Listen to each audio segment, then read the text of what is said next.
Oke, selamat malam semuanya. Bisa kelihatan screen saya? Bisa lah.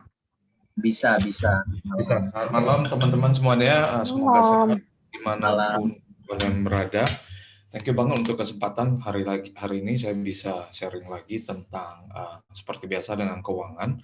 Dan mungkin hari ini em, kemarin itu si Citra ada cerita tentang maksudnya bagaimana dari sesi sebelumnya kita bicara tentang saham dan secara teknis fundamental itu seperti apa. Jadi hari ini saya kalau ada yang memang tertarik untuk bertanya tentang hal itu, nanti di bagian terakhir itu saya akan cerita tentang Anda boleh bertanya. Tapi hari ini saya pengen bagikan ke teman-teman terutama dari segi kitab pengkhotbah. Nah, jadi lucunya ini kitab pengkhotbah itu salah satu kitab yang menemani saya di dalam waktu-waktu tergelap dalam kehidupan saya. Tapi dalam beberapa hari ini saya menemukan juga banyak sekali pelajaran-pelajaran tentang kekayaan dan harta dari Salomo itu sendiri. Dan dari awal itu saya akan menggunakan secara sekilas tentang apa yang dibicarakan oleh kitab pengkhotbah ini, dan semoga kita hari ini bisa uh, uh, mempelajari. Nah, ini nantinya di bagian kedua setelah dari kitab pengkhotbah saya gunakan beberapa kerangka atau pendekatan. Karena di dalam kehidupan kita ya sering sekali kita menggunakan kerangka, dan kerangka itu sering sekali tidak sempurna. Dan saya akan jelaskan bagaimana juga dalam kita memandang bisnis atau kerangka investasi dari awal sampai sekarang itu ada sedikit perubahan, dan semoga ini bisa membantu membantu teman-teman untuk menavigasi kehidupan Anda. Oke. Nah ini kata pengkhotbah ya. Jadi 3 hal ini Anda bisa cari sendiri ya. Yang pertama tentang orang yang mencintai uang tidak akan memiliki cukup, tidak ada cukup ya. Dan siapapun yang mencintai kekayaan tidak akan pernah puas dengan penghasilan mereka. Dan ini adalah sesuatu yang sangat kuat ya kepada seorang Salomo yang seumur hidupnya dia itu memiliki begitu banyak kekayaan, dan dia memiliki kuasa dan mungkin raja yang paling makmur di dalam sejarah Israel. Dan dia bisa mengatakan hal ini, bahwa seseorang yang mencintai uang tidak akan uh, merasa cukup, dan seorang yang memiliki kekayaan tidak akan pernah puas dengan penghasilannya. Dan ini mendorong saya tuh merenungkan satu hal itu ketika kita masuk ke dalam dunia pekerjaan kita ya, buat teman-teman. Sebenarnya kita cari apa sih? Apa yang benar-benar kita cintai dalam hidup ini? Sering sekali kita bukan mencari mungkin panggilan atau mungkin mencari Tuhan, tapi sebenarnya kalau kita mau jujur sering sekali kita mengukur kesuksesan kita dari uang yang kita hasilkan dan kekayaan yang kita kumpulkan. Dan poin yang kedua, mungkin banyak orang yang mulai merasakan ya ketika jumlah kekayaan yang mulai banyak, yaitu dikatakan bahwa untuk orang yang kaya justru kemakmuran mereka itu tidak mengizinkan mereka untuk tidur. Dan kalau Anda lihat ya di dalam krisis, di dalam kesulitan, baik dalam bisnis atau secara investasi, ini menjadi satu permasalahan yang besar. Ya, Anda bisa lihat nanti di kitab pengkhotbah bagaimana juga sebenarnya semakin kaya seseorang, semakin banyak pekerjaan yang dia harus lakukan untuk mempertahankan kekayaannya itu. Dan yang ketiga, ini mungkin satu pelajaran yang cukup membuat saya merenung, yaitu mengumpulkan kekayaan atau hoarding ya. Nah kalau hoarding ini bukan sekedar mengumpulkan, tapi hoarding ini mengumpulkan dan seperti gimana ya? Kalau misalnya ingat nggak ada perumpamaan cerita yang diceritakan Tuhan Yesus tentang seorang yang bodoh, ketika seseorang itu mengumpulkan begitu banyak orang dan mengumpulkan begitu banyak hasil panennya dan berpikir dia akan bisa menikmati. Nah, mengumpul itu dan the same kata yang sama juga dipakai ketika Anda tahu ketika perumpamaan talenta, si hamba yang ketiga itu dia itu tidak mengerjakan, tidak menggunakan modal yang diberikan, tapi dia menguburkan. Nah, jadi hoarding ini merupakan satu yang sangat susah susah kita terima, terutama kita sebagai mungkin seorang Tionghoa ya, kita diajari untuk mengumpulkan duit, mengumpulkan supaya kaya, kita mengagungkan yang namanya kekayaan gitu. Tapi di mata pengkhotbah ini, untuk kalau kita menumpuk kekayaan itu sebenarnya kekayaan itu bisa mencelakakan si penabungnya itu, the saver gitu. Dan ini kita akan lihat lagi kenapa dalam kehidupan nantinya kekayaan itu sebenarnya bukan sesuatu yang real, bukan sesuatu yang kita bilang ultimate value ya, nilai tertinggi di dalam kehidupan kita. Dan pada saat sama Ecclesiastes juga cerita tentang ini, dan bahwa setiap orang yang dikaruniai Allah kekayaan dan harta benda dan kuasa untuk menikmatinya kan.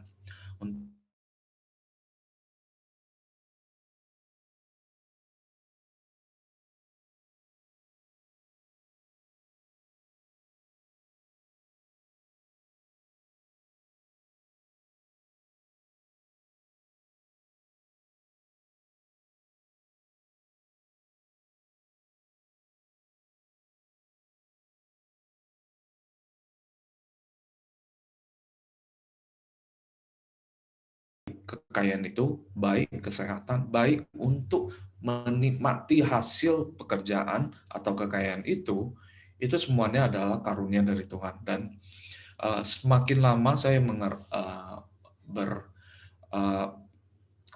semakin lama saya menghabiskan waktu saya di dunia finansial, semakin saya yakin bahwa hasil investasi, hasil dari bisnis itu sangat besar, itu dipengaruhi oleh kalau orang dunia katakan keberuntungan atau luck.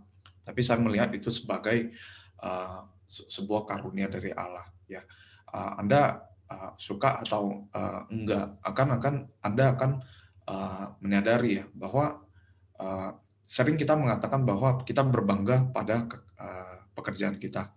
Kita kerja keras, kita meraih kesuksesan, atau kita dipromosikan dalam pekerjaan, kita selalu berpikir bahwa itu hasil dari kerja keras kita.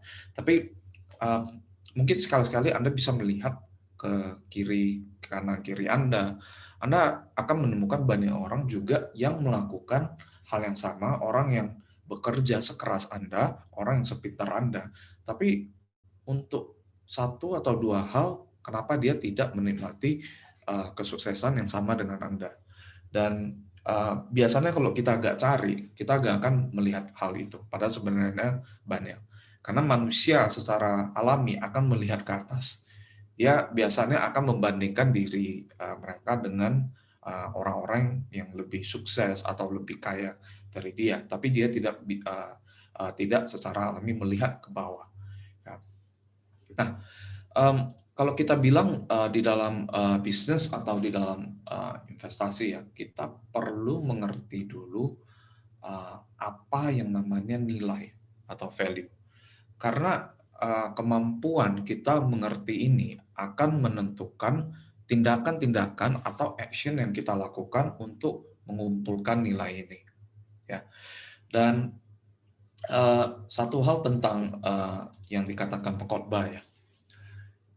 Ini kalau Anda lihat dari awal dari pengkhotbah, dia mengatakan semuanya itu sia-sia. Ya, kalau bahasa Inggrisnya vanity of vanity, says the preacher, vanity of vanities, all is vanity.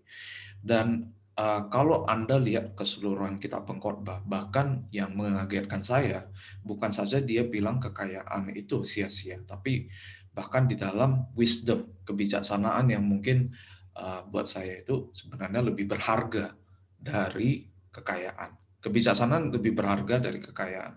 Nanti Anda juga bisa pelajari, karena pengkhotbah ini beranggapan wisdom itu lebih berharga dari kekayaan. Ya, kenapa? Karena kalau kita punya kekayaan, kita harus menjaga kekayaan. ya. Tapi kalau kita punya yang namanya wisdom, kita itu dijaga oleh wisdom itu sendiri. Makanya pengkhotbah itu mengatakan wisdom itu atau kebijaksanaan itu lebih berharga dari emas perak. Dan itu pun Anda akan perhatikan, bahkan ada bagian di mana dia katakan bahkan dalam wisdom juga adalah vanity. Kebijaksanaan manusia adalah sia-sia juga. Dan kalau kita lihat Alkitab secara keseluruhan, kita akan menemukan bahwa ini sesuatu yang merupakan kebenaran Tuhan. Karena juga ada dikatakan bahwa kebijaksanaan manusia itu sebenarnya kebodohan bagi Tuhan, kan. Dan nah, kalau kita lihat dari hal ini ya, kalau kita bicara vanity, nah vanity itu kalau kita lihat bahasanya itu adalah seperti nafas ya. Jadi kalau kita nafas atau bisa dibilang seperti embun atau sesuatu yang kita hembuskan dan hilang gitu. Nah, jadi dalam konsep vanity ini si pengkhotbah mengatakan hal-hal nilai itu yang kita hargai di dalam dunia ini, baik itu kekayaan, baik kebijaksanaan, kan, baik itu kesenangan, itu adalah sesuatu yang tidak permanen, ya, sesuatu yang tidak stabil, sesuatu yang tidak konkret, gitu. Dan ini bukan berarti bahwa kekayaan ataupun hal-hal yang baik itu kita anggap sebagai sesuatu yang tidak baik ya. Karena tadi kita udah lihat bahwa kekayaan, kemampuan untuk bekerja, kemampuan untuk menikmati pekerjaan itu, hasil buah itu sebenarnya itu juga karunia dari Tuhan. Tapi kita harus sadar sekali dalam kehidupan ini, semua hal ini tidak ada sesuatu yang konkret dan tidak sesuatu yang stabil. Dan kalau Anda lihat dalam sejarah ya, kalau dalam kasus kekayaan sendiri, Anda akan lihat bagaimana mungkin tahun perang yang paling dekat mungkin perang dunia lah 1938 1942. Anda akan melihat bagaimana orang-orang kaya itu kehilangan semuanya ketika perang itu terjadi. Dan buat kita itu mungkin kita ingat pada tahun 98 ya, ketika kita membangun kehidupan kita dan tiba-tiba diguncang yang namanya insiden yang terjadi di dalam dunia. Jadi kita harus sadari ini ya untuk mengerti hal ini. Nah, kalau kita tidak hati-hati, kita tidak mengerti bahwa kesia-siaan ini yang dikatakan oleh pengkhotbah, sering sekali orang itu terperangkap di dalam kehidupannya. Dia itu mencari terus kekayaan, mencari terus harta, mencari terus bahkan kepintaran di dalam dunia, dan tidak sadari bahwa sebenarnya ujung-ujungnya itu menurut pengkhotbah ya itu tetap sia-sia. Nah, kalau kita bicara nilai, saya biasanya membagikan dua komponen di sini. Nah, di sana juga ada dibilang bahwa it is appropriate for a person untuk bisa to eat, to drink, and to find satisfaction. Ya, untuk bisa makan, untuk bisa minum dan menemukan kepuasan di dalam pekerjaan mereka. Ya, under the sun during the few days of life God has given them, for this is their Lord. Nah, manusia itu saya sering katakan bahwa salah satu berkat terbesar yang Anda bisa terima dari Tuhan adalah ketika Anda bisa bekerja dengan baik dan Anda bisa menikmati hasil kerja dari Anda. Nah, Anda bisa lihat bagaimana itu di dalam dunia ini banyak sekali orang kaya yang mungkin tidak bahagia, terutama orang-orang yang mewarisi hartanya dari orang tuanya atau keluarganya. Nah, mereka itu menikmati kekayaan yang tapi tidak menemukan kepuasan. Ya. Dan saya percaya itu setiap generasi itu perlu bekerja dengan keras. Dan ini sesuatu yang merupakan anugerah yang diberikan Tuhan. Nah, pada dasarnya ada dua cara nilai atau value itu di-generate ya di dalam kerangka saya. Yaitu ada bagian pertama yaitu value creation. Value creation adalah ketika orang itu bekerja untuk membuat sesuatu. Misalnya tanah yang gersang kita gemburkan, kita kemudian tanam sesuatu dan menghasilkan yang namanya buah atau kita panen. Nah, itu adalah bagian yang namanya value creation. Ya, kita menciptakan, kita bekerja sesuatu. Dan value creation ini Anda bisa di expand lagi di banyak hal. Apakah itu bekerja, apakah Anda seorang guru. Nah, kalau seorang guru, ketika Anda value creation itu Anda mengajar, ya, dari orang yang tidak tahu menjadi tahu, orang yang tidak terdidik menjadi terdidik. Nah, itu adalah bagian yang namanya value creation. Anda menciptakan nilai.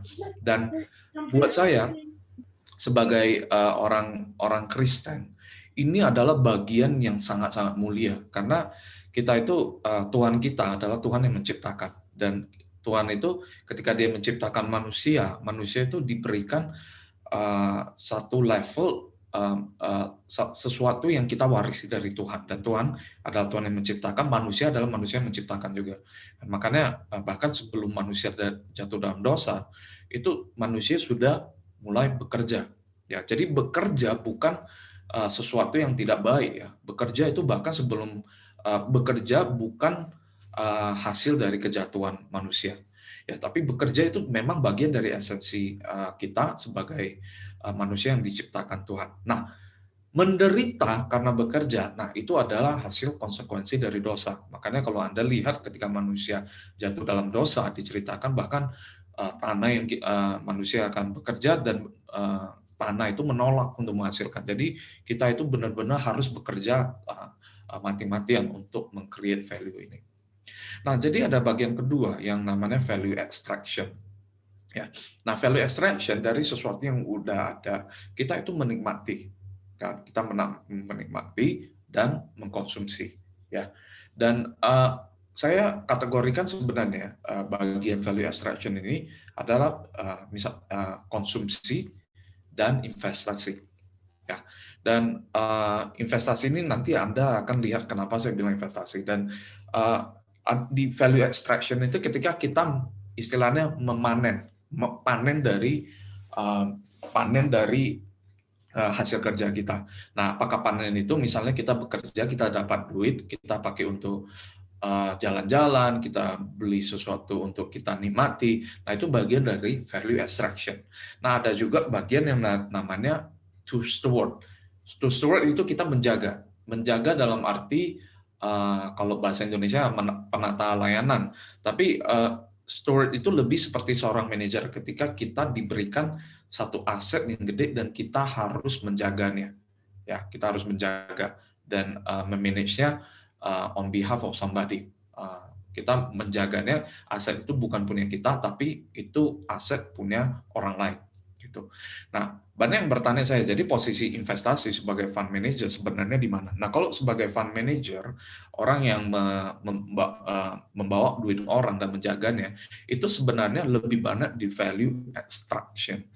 Dan value extraction itu ketika kita itu memanage, ketika kita membantu orang untuk ekstra, ya, seperti ketika panen kan perlu kita petik gitu. Nah, tapi fund manager ada bagian kecil yang saya namakan di bagian value creation, yaitu ketika dia panen dan harus diinvestasikan kembali. Nah, jadi aktivitas itu di sana terjadi value creation, dan sebenarnya kalau kita akui tindakan untuk menaruh kembali, untuk berinvestasi kembali, itu sebenarnya nilainya sangat kecil. Makanya kemarin di Instagram saya udah bilang, di surga nanti tidak ada lagi investor, karena pekerjaan value extraction itu sebenarnya nilainya sebagai investor itu sangat kecil. Ya, oke. Nah, itu dua kerangka. Nah, di dalam hidup kita, kalau kita lihat ya, apa sih yang namanya nilai? Jadi nilai itu sering sekali orang beranggapan nilai itu ada di luar kita. Tapi Anda tahu nggak sebenarnya Tuhan itu memberikan begitu banyak di dalam nilai kita. Nilai terbesar sebenarnya ada di internal kita. Dan saya kadang cukup sedih karena kalau Anda lihat di dunia sekarang, banyak orang berfokus mengajarkan bagaimana cara memanage sesuatu yang nilainya eksternal gitu. Ada produktif aset, consumption asset, dan investment asset. Tiga hal ini adalah sesuatu yang ada di luar kita, yang eksternal. Dan Anda bisa lihat banyak seminar itu membantu kita itu menjaga yang namanya tiga hal ini. Nanti saya akan jelaskan tiga hal ini. Tapi dalam hidup kita, Anda tahu nggak, di dalam sesuatu yang ada di internal kita itu jauh lebih nilainya lebih banyak daripada apa yang di luar kita. Ya, misalnya di network kita, orang-orang yang kita kenal, komunitas kita, kemudian track record, reputasi kita. Nah, jadi sorry, di dalam reputasi kita. Ketika kita bekerja, misalnya 10 tahun bekerja dengan baik, dan kita menciptakan satu yang namanya track record di dalam hidup kita, dan kita bawa terus. Dan ada juga pengetahuan kita. Ya, pengetahuan bagaimana kita belajar, seperti hari ini Anda juga belajar. Nah, ini sesuatu hal yang internal. Kemudian juga ada relasi kita.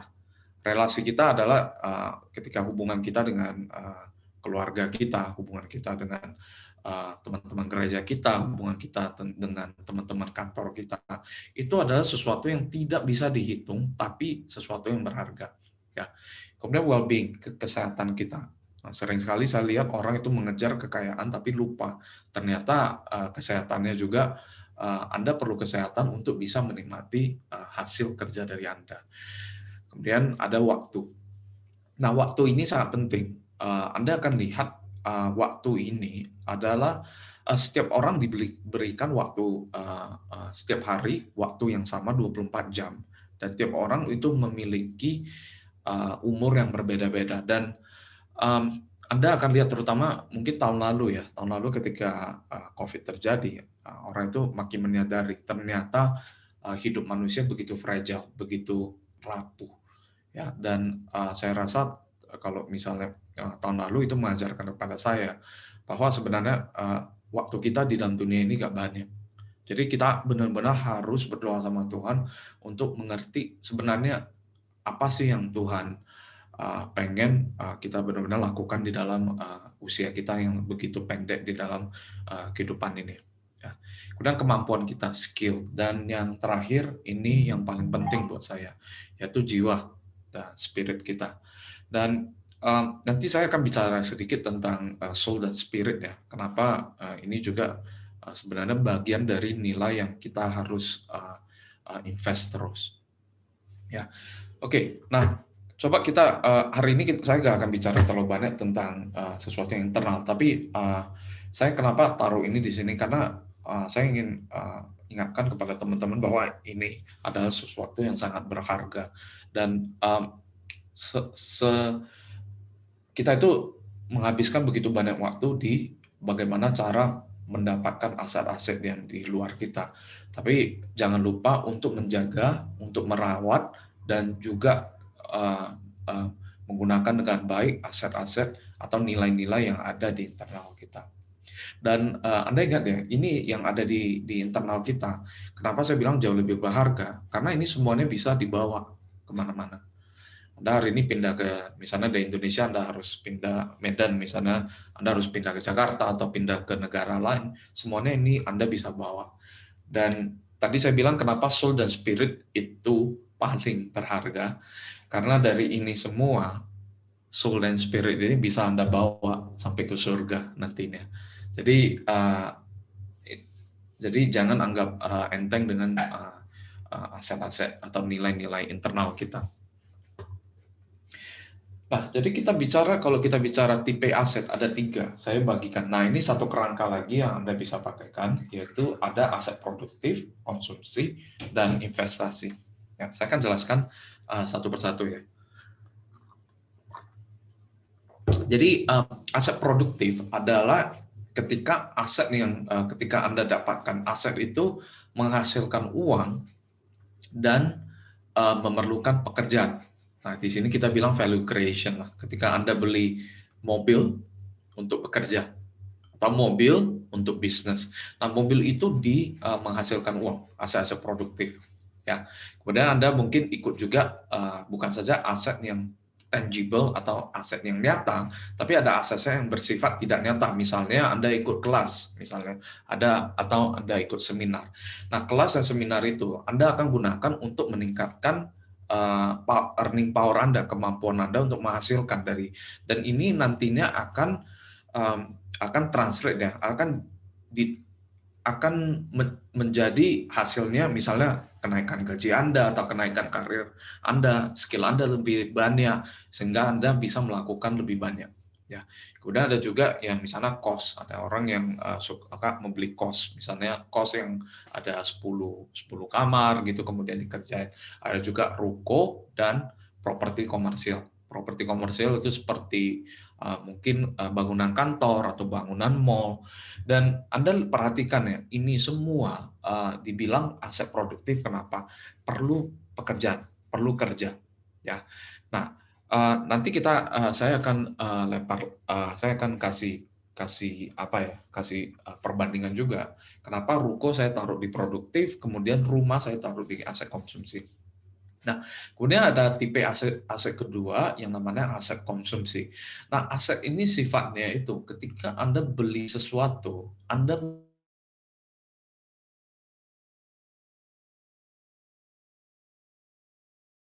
kasus itu sebenarnya kita menghancurkan value destruction. Nah, destruction ini bukan sesuatu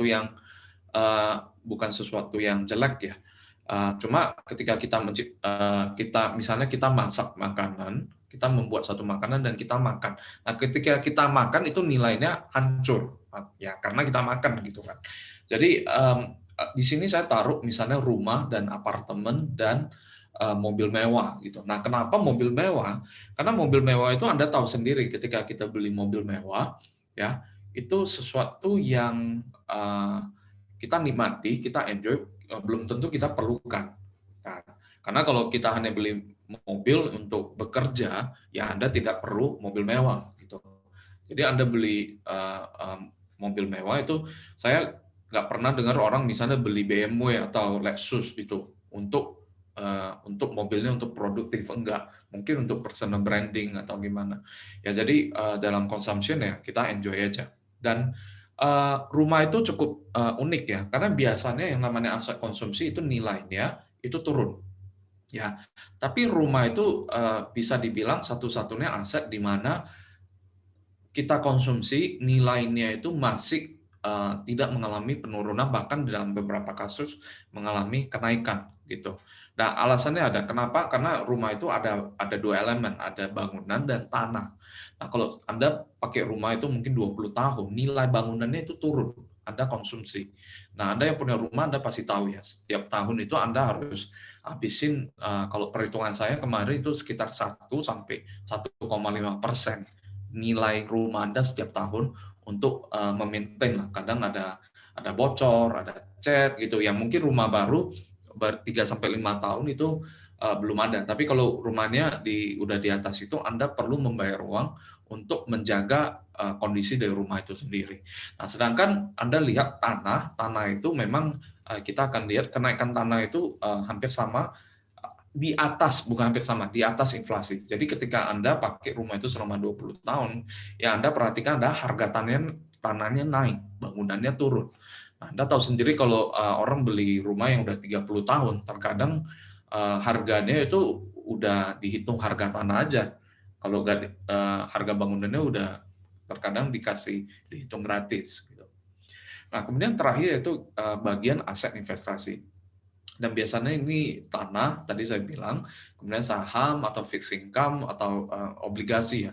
Dan karakteristik dari aset yang investasi ini adalah Anda tidak perlu kerja terlalu banyak dalam kasus ini. Jadi sebenarnya Anda mengekstrak value-nya kan dari pekerjaan. Nah, jadi sekedar satu contoh ya, mungkin Anda bisa bayangin kalau Anda menjadi investor di perusahaan teman Anda. Ya, Anda ambil misalnya 40% sahamnya. Ya, Anda masukin duit. Nah, setiap tahun teman Anda bagi dividen. Nah, Anda bisa menikmati menarik dividen. Nah, ketika Anda menerima dividen, sebenarnya Anda mengekstrak value dari perusahaan itu. Dan Anda nggak bekerja terlalu banyak. Teman Anda yang bekerja, dia itu bekerja, dia dapat gaji, nah gajinya itu sebenarnya menghasilkan value creation. Tapi Anda sebagai seorang investor yang tidak memiliki terlalu banyak andil, tidak begitu aktif, Anda itu melakukan value extraction. Jadi dalam investasi itu rata-rata seperti itu juga. Nah, selanjutnya saya juga mau kasih kerangka, yaitu sebenarnya soal kerangka bagaimana kita mendapatkan duit. Ya, jadi the math of making money. Ini adalah tiga kerangka yang saya ajak teman-teman untuk ngerti. Nah, evolusi pertama kalau Anda lihat itu adalah yang pertama itu adalah profit and losses. Dan ini adalah satu kerangka yang sangat berguna 20 tahun lalu, 30 tahun lalu, atau bahkan ribuan tahun lalu. Nah, kenapa kebanyakan orang dagang ya? Jadi orang-orang yang misalnya aceh-aceh yang misalnya buka toko, terkadang mereka juga cuma ngerti untung atau rugi. Ya. Dan ini bisa dipakai kenapa? Karena dunia finansial 20 tahun ke belakang itu masih sangat sederhana. Ya. Jadi Anda cuma pastikan ketika Anda menjual sesuatu, secara konsisten Anda jual di harga modal, Anda pasti profit. Ya. Misalnya Anda buka toko, asalkan ketika Anda tutup toko, duit Anda lebih banyak daripada pagi hari ketika Anda buka toko. Nah, profit and losses. Nah, tapi ketika Anda ambil kerangka yang sama, Anda pakai di dunia perdagangan saham. Ini merupakan satu kerangka yang membuat Anda boncos gitu. Nah, ketika Anda jual beli saham, Anda tidak bisa pakai profit atau loss, untung rugi saja. Dan Anda perhatikan broker, kalau Anda punya broker hari ini, broker itu tidak memberikan kerangka yang benar buat Anda. Karena kalau broker itu biasanya kalau Anda lihat statementnya, Anda akan dikasih untung dan rugi. Itu sebuah kerangka yang tidak bisa mengakomodir sistem finansial hari ini. Nah, sistem finansial hari ini Anda harus tambahkan dua dimensi baru, yaitu risk and return. Ya, karena Anda tahu di dalam dunia ini terkadang kita bisa make money yang banyak, tapi dengan resiko yang banyak. Bukan kalau seperti itu. Ya, terkadang Anda bisa lose money walaupun resikonya kecil gitu. Jadi di dalam dunia finansial yang sedemikian kompleks ini adalah kerangka yang dipakai ya. Apakah itu dari dunia saham, apakah itu di dalam dunia obligasi, apakah itu di dalam dunia project atau ketika perusahaan itu ingin mengambil project baru, mereka itu harus menggunakan kerangka ini untuk mengukur ketidakpastian. Dan yang kerangka ketiga ini yang saya pengen ajak teman-teman untuk renungkan sama-sama, yaitu kerangka kerajaan Tuhan. Dan di dalam kerangka ini, bukan saja untung rugi, bukan saja resiko atau imbal balik, tapi kita juga memasukin faktor waktu, faktor soul kita, ya jiwa kita, dan juga pekerjaan kita, labor kerja kita. Karena kalau Anda tidak memasukin hal ini, Anda akan lupa misalnya bahwa ternyata waktu itu lebih berharga. Kalau Anda tidak menyadari ini, Anda juga menyadari bahwa wah, fokus kita sebenarnya kita semua mau jadi investor. Karena banyak orang pengen jadi investor ya di dunia hari ini. Nah, buat saya itu sesuatu yang mungkin tidak sehat. Kenapa? Karena hari ini kalau Anda lihat di luar di Instagram sana, bagaimana seseorang itu menarik orang, misalnya mau jual kelas untuk investasi. Caranya selalu supaya Anda bisa, misalnya ada financial freedom, supaya Anda kerja tidak usah kerja keras, Anda santai-santai saja. Jadi sering sekali dunia ini berusaha menarik kita untuk mengiming-iming kita bahwa pekerjaan atau kecapekan itu bukan sesuatu yang baik. Padahal kalau kita lihat kalau di dalam pengkhotbah dikatakan bahwa kita bisa bekerja keras, kita bisa capek dan bisa menikmati itu semuanya anugerah Tuhan dan itu sesuatu yang baik gitu kan. Dan kalau kita bicara soul ya, soul itu ini juga berlaku di dalam bisnis ya. Ketika kita membuat satu bisnis, jarang sekali orang menggunakan juga memasukin soul. Misalnya nih, saya kasih contoh. Misalnya ketika kita melakukan satu keputusan dan bisa cuan, bisa make money, tapi pada saat yang sama Anda harus melakukan sesuatu yang melawan nurani Anda. Ya. Nah, kalau Anda tidak memasukin faktor soul ini di dalam kerangka keputusan Anda akan bergerak, Anda akan membuat keputusan hanya berdasarkan kerangka yang sebelumnya, yaitu profit losses, kemudian risk and return. Ya, contoh misalnya, berapa banyak pengusaha hari ini kalau disuruh bayar pajak nggak mau. Nah, kenapa? Karena dari bayar pajak itu sebenarnya kalau mengurangi keuntungan.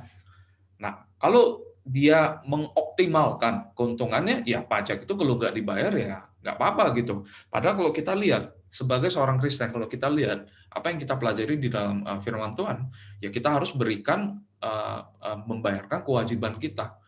Nah, jadi ketika kita mulai mencari nih, ternyata di dalam perintah-perintah yang diberikan Tuhan itu sesuatu yang sangat berharga dan kita akan lakuin walaupun itu membuat keuntungan kita semakin kecil gitu. Tapi kita tetap lakukan karena kita mempunyai kerangka nomor 3 ini. Itu kita belajar bahwa nilai yang berharga itu bukan soal duit, ya, tapi juga sesuatu yang lebih tinggi. Dalam hal ini ada soal waktu, ada soal nilai dari kerja keras dan sesuatu yang berhubungan dengan nurani dan soul jiwa kita. Ya. Dan labor itu Anda harus hati-hati ya. Karena kita sering sekali menilai nilai kerjaan itu dari duit yang dihasilkan. Anda harus hati-hati. Nah, saya kasih contoh gimana. Seorang guru misalnya, guru itu mungkin Anda bekerja sebagai seorang guru, mungkin hari ini gajinya 3 juta atau 4 juta. Apakah nilai kerjaan dari guru itu 3-4 juta? Saya bilang enggak. Saya bilang nilai dari pekerjaan guru itu jauh lebih tinggi. Kenapa? Ya, karena Anda nggak bisa menghitung hasil kerjaan dari guru itu hanya dari duit saja atau nilai keuangan yang dihasilkan. Jadi Anda sama seperti investor. Terkadang investor bisa cuan banyak, bisa menghasilkan duit yang begitu banyak, tapi nilai kerjaan itu sebenarnya, saya berani bilang, nilai kerjaan investor itu tidak lebih tinggi dari seorang dokter atau seorang guru. Gitu loh. Dan Anda lihat kalau misalnya kerangka surga ya, bahwa kalau kita, saya percaya itu surga itu nanti, kita akan melakukan banyak hal yang masih kita lakukan di dunia ini. Misalnya kalau nanti Anda seorang musisi, ya, di surga nanti Anda juga jadi musisi sebenarnya. Ya, Anda seorang teknik sipil.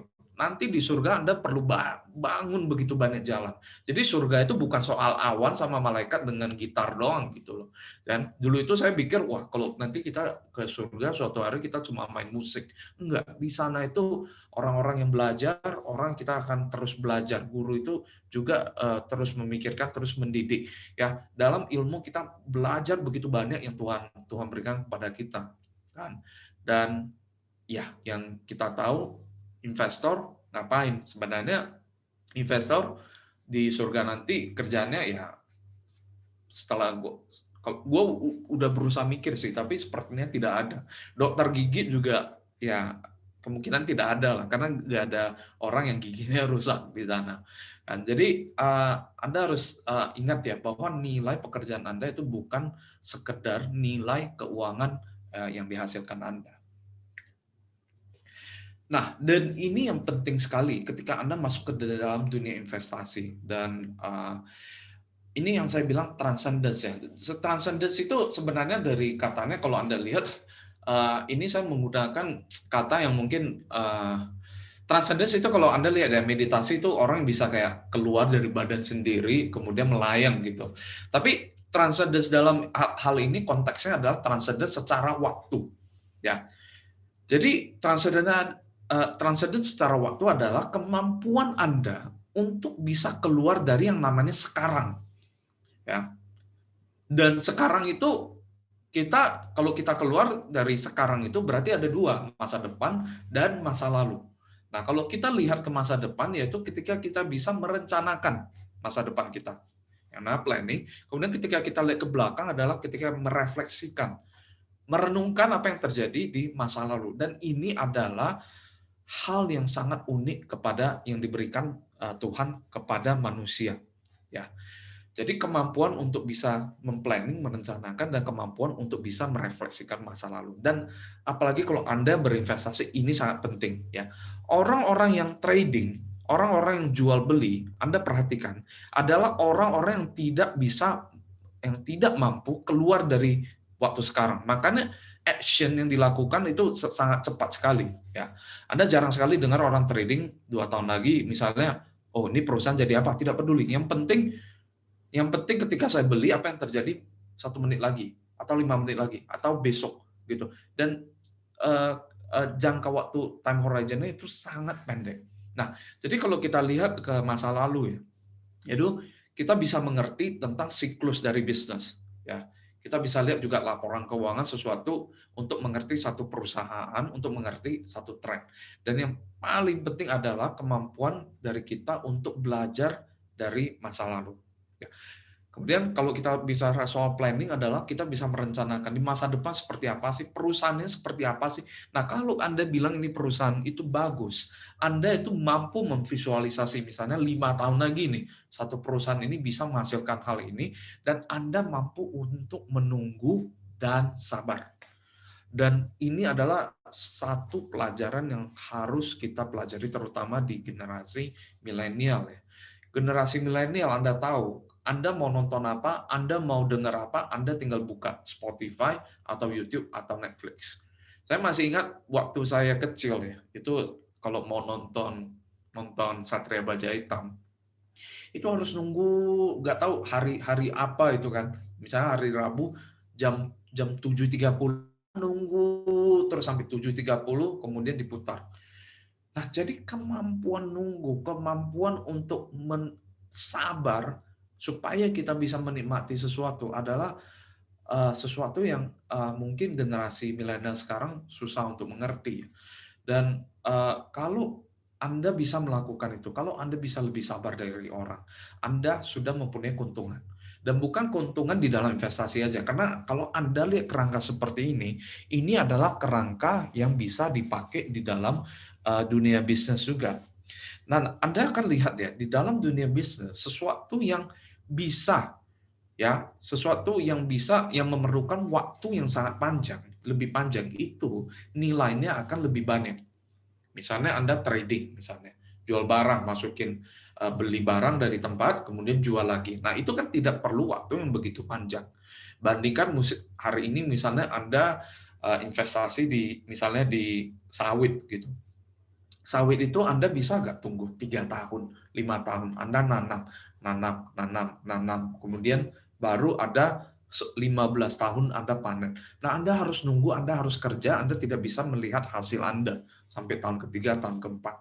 Ya, jadi bisnis itu kerangka ini bukan saja dipakai di dalam kerangka investasi, tapi juga di dalam bisnis.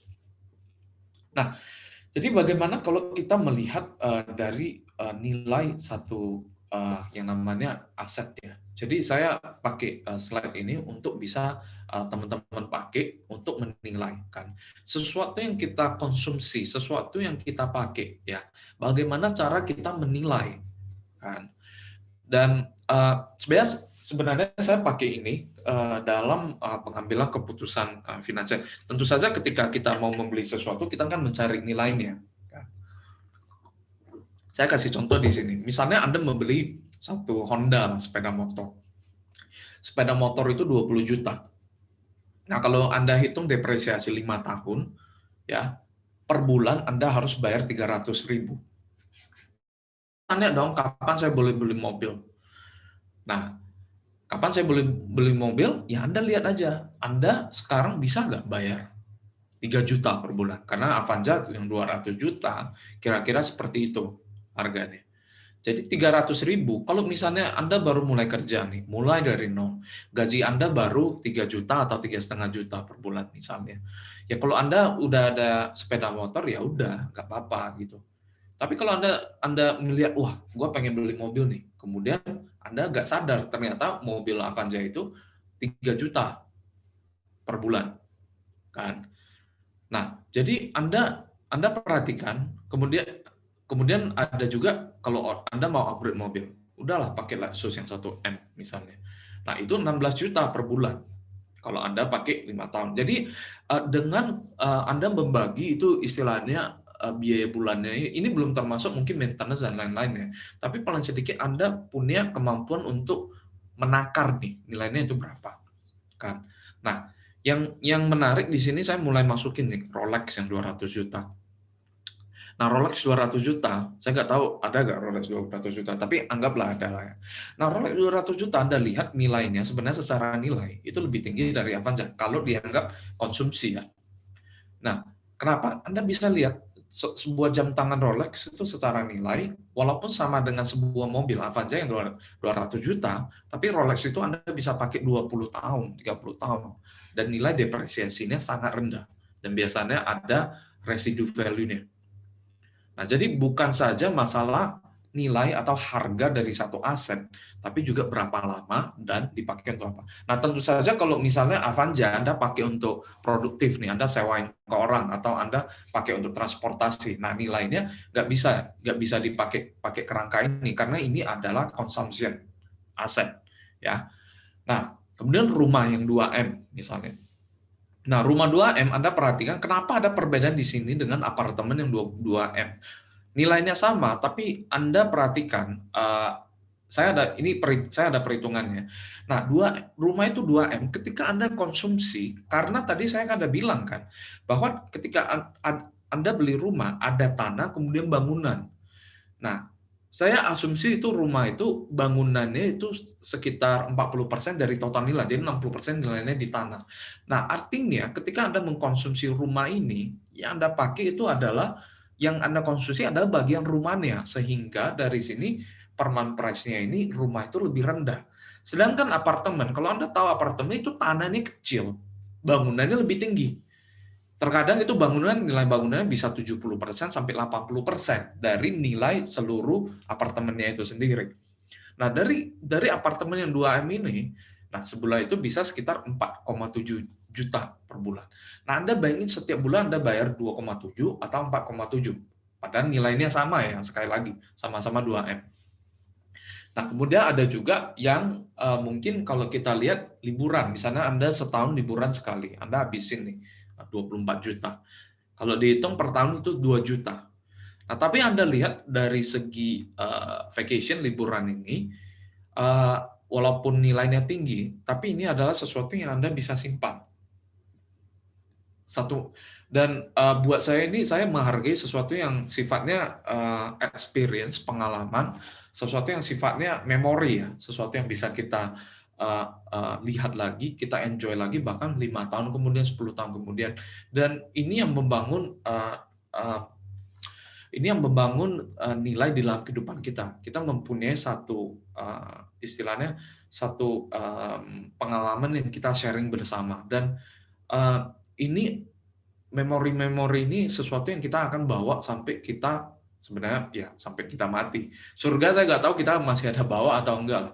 Tapi Anda bisa perhatikan bahwa terkadang apa yang kita bayarkan itu belum tentu menentukan nilai pada akhirnya. Tapi penting sekali kita mengerti bahwa dengan aset yang sama ada tingkatan konsumsi yang berbeda-beda. Nah, itu soal konsumsi. Kalau kita lihat bagian selanjutnya adalah soal produktif aset. Nah, produktif aset ini ada kerangka yang Anda bisa pakai di dalam ketika Anda berbisnis atau Anda bekerja. Ya, bahasa Hokkien di sini ada kui si tui pun. Kan, berapa lama balik modal. Jadi kalau Anda lihat pebisnis, mindset-nya seperti ini. Ketika mereka melakukan investasi, ketika mereka mengerjakan satu proyek, mereka selalu mikir berapa tahun sih balik modal. Kan? Dan buat saya yang bagus itu sekitar 3-10 tahun, tergantung bisnis itu.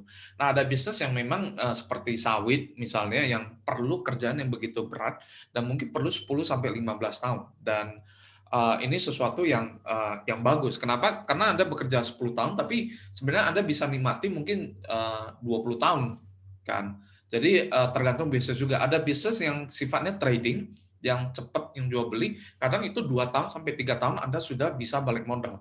Tapi Anda juga harus tahu yang 3 tahun belum tentu Anda bisa bisnis itu masih jalan 5 tahun atau 6 tahun ke depan. Ya, jadi biasanya pertimbangan seperti ini adalah Anda lihat saja modal Anda ditambah kredit. modal ditambah kredit, equity. Equity itu modal. Jadi Anda masukin duit berapa, kemudian kredit Anda pinjam itu berapa. Ya. Nah, ini adalah total dari uang yang Anda gelontorkan dibagi dengan income. Income-nya adalah keuntungan yang didapatkan dari bisnis itu. Nah, biasanya Anda kalau misalnya bisnis itu tidak akan rata. Dia tidak akan misalnya Anda masukin misalnya 500 juta. Kemudian setiap tahun Anda dapat 100. Enggak, bisnis itu tidak seperti itu. Anda masukin 500, biasanya kemudian dia pelan-pelan dari tahun pertama nggak dapat misalnya 0. Tahun kedua misalnya dapat 50 juta, tahun ketiga dapat 150, tahun ketiga dan seterusnya. Jadi dia itu makin naik dan kemudian rata. Ya. Jadi faktor yang terpenting dalam yang menentukan nilai dari produktif aset itu adalah Anda sendiri, seberapa Anda kerja keras, seberapa inovatif Anda, kan, seberapa smartnya Anda, kemudian ditambah kualitas bisnis. Nah, banyak orang tidak sadar ya, tidak semua bisnis diciptakan sama. Ya, contoh, hari ini kalau Anda berbisnis perusahaan Coca-Cola misalnya, itu bisnisnya secara umum lebih bagus daripada bisnis sawit, misalnya. Nah, ada alasannya. Jadi tidak semua bisnis itu diciptakan sama. Ada bisnis yang lebih mudah dan lebih untung, gitu. Jadi Anda harus hati-hati ya. Jadi jangan berkata, oh semua bisnis itu sama. Enggak. Tidak semua bisnis itu sama. Anda bisa lihat bermacam-macam bisnis. Ada bisnis yang mudah sekali untung, ada bisnis yang susah sekali untung. Ada bisnis yang mudah untung, tapi nggak bisa cepat besar. Ada bisnis yang susah untung, tapi bisa cepat besar juga. Jadi Anda bisa telah satu persatu. Ya. Nah, bagaimana dengan yang namanya nilai dari investasi, investment asset? Nah, investment asset saya balikin. Dan Anda rumus ini sebenarnya sama dengan payback period, cuma dibalikin. Ya. Nah, nanti Anda akan tahu kenapa saya menggunakan rumus ini terbalik. Karena di dalam investasi biasanya kita pakai persen. Ya, kita pakai persen. Kan. Dan nilai dari investasi pada dasarnya adalah berapa yang Anda dapatkan tiap tahun, kemudian dibagi dengan uang yang Anda bayarkan. Ya, uang yang Anda bayarkan ya, berarti bukan masalah modal ya. Karena modal itu Anda terkadang bayar di atas harga modal, gitu. Nah, jadi faktor yang penting di sini adalah resiko, ya, seberapa riskan investasi itu, kemudian juga waktu. Anda invest berapa lama, ya. Kemudian yang terakhir itu kualitas dari bisnis itu. Nah, nanti soal waktu saya akan kasih lihat ya, kenapa waktu itu sebenarnya komponen paling penting dari investment aset. Nah, jadi range-nya itu 3 sampai 10%. Misalnya deposito hari ini mungkin 3%, ya saham itu mungkin 10 sampai 11%. Nah, dan aset investasi ini sebenarnya sangat uncertain ya. Sangat ada uncertainty, ketidakpastiannya sangat tinggi ya. Nah, ini adalah kira-kira bagian dari perbedaan aset investasi return ya. Nah, cash itu biasa 0% cash ya. Saving account kalau Anda ngambil uang Anda, nah cash itu uang yang di dompet Anda ya. Jadi uang di dompet Anda itu nol kan. Kemudian ketika Anda ambil uang itu, Anda masukin ke rekening bank misalnya. Nah, itu bunganya itu 0,an% doang. Nah, Anda harus hati-hati ya, karena 0% itu sebenarnya itu negatif. Ya, kenapa? Yang Anda anggap sebagai nol sebenarnya adalah inflasi. Inflasi itu saya hitung mungkin di Indonesia 4%. Jangka panjang Indonesia itu sebenarnya 6-7%. Tapi saya percaya itu jangka panjang itu inflasi itu lebih ke 4-5% ya. Nah, kemudian ada properti itu 4-5%. Nah, Anda mungkin kaget di sini. Kenapa 4-5%? Nah, Anda mungkin bilang, oh gue kenal banyak orang nih, properti itu cuannya banyak gitu. Nah, Anda tarik secara rata-rata, ini adalah angkanya gitu. Kan? Kemudian ada emas itu mendekati inflasi juga 4%, deposito juga sekitar 4%. Ya. Nah, masuk ke sovereign fixed income itu seperti ORI dan sukuk. Ya. Jadi itu adalah obligasi yang dikeluarkan negara. Artinya negara pinjam duit sama Anda. Nah, itu sekitar 6%. Ya. Kemudian obligasi corporate itu perusahaan pinjam duit sama Anda hari ini di level 8%. Nah, farmland ini adalah tanah produktif, tanah yang Anda bisa tanam. Nah, itu sebenarnya return-nya 8 sampai 10%. Ya. Sebenarnya kalau Anda punya akses untuk investasi di tanah yang produktif, itu nilainya hampir sama dengan saham. Ya. Jadi Anda bakal terheran-heran kenapa? Karena orang-orang terkaya di Amerika seperti Bill Gates, Jeff Bezos, John Malone itu duitnya banyak dijadiin dibeli tanah produktif, ya. Karena memang return-nya juga setinggi itu. Nah, saya sedikit bicara tentang saham ya, karena orang sering underestimate 9 sampai 11% dari stok ini. Mereka mikir, oh ya udah investasi 9 sampai 11%. Tapi kenyataan rata-rata 9 sampai 11% ini kelihatannya ini seperti ini. Ya. Nah, Anda lihat dari awal di sebagian sini ada minus 40%, kemudian bisa cuan 110%, kemudian bisa drop minus 20%, cuan 10%, cuan 20%, minus 40%. Jadi Anda lihat pergerakan saham itu sangat-sangat liar. Ya memang beberapa, kalau Anda lihat dari 2010 ya, itu Anda lihat mulai rata nih. Kan? Tapi Anda lihat di bagian sini juga di 2014 itu bisa cuan 20%, tahun depannya bisa loss sampai 18%. Jadi naik turun naik turun. Jadi Anda jangan beranggapan, terutama angkatan corona ya, investor angkatan corona ini sangat penting sekali. Orang yang masuk saham di bulan 3 tahun lalu itu akan do very badly di dalam dunia 3 tahun sampai 5 tahun ke depan. Alasannya kenapa? Mereka ketika masuk, mereka cuan terus, dan berasumsi bahwa pasar saham itu naik terus. Ya. Nah, tahun-tahun depan apakah akan selalu gitu? Kita tidak tahu.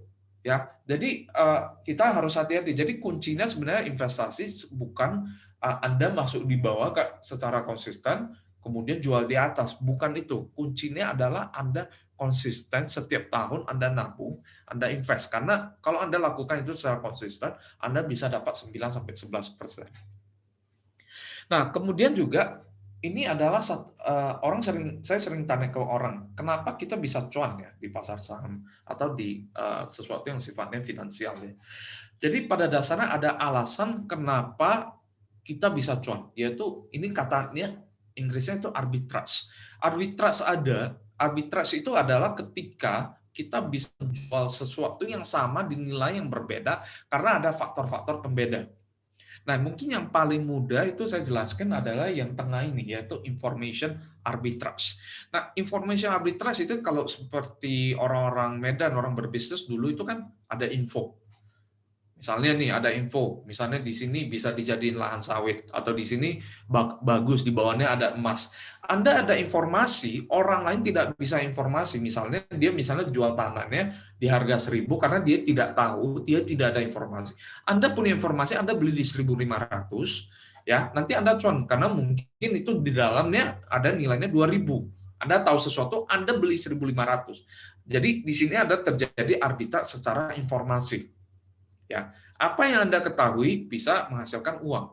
Dan ini adalah sesuatu yang sangat kerap sekali kita temukan 10 tahun, 20 tahun lalu. Makanya kita lihat di Medan ada yang namanya agen dunia. Biasa ketemu-ketemu di kopitiam, ngobrol-ngobrol, dapat informasi.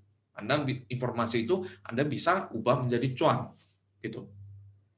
Nah, sekarang arbitrage berdasarkan informasi itu semakin susah didapat. Kenapa?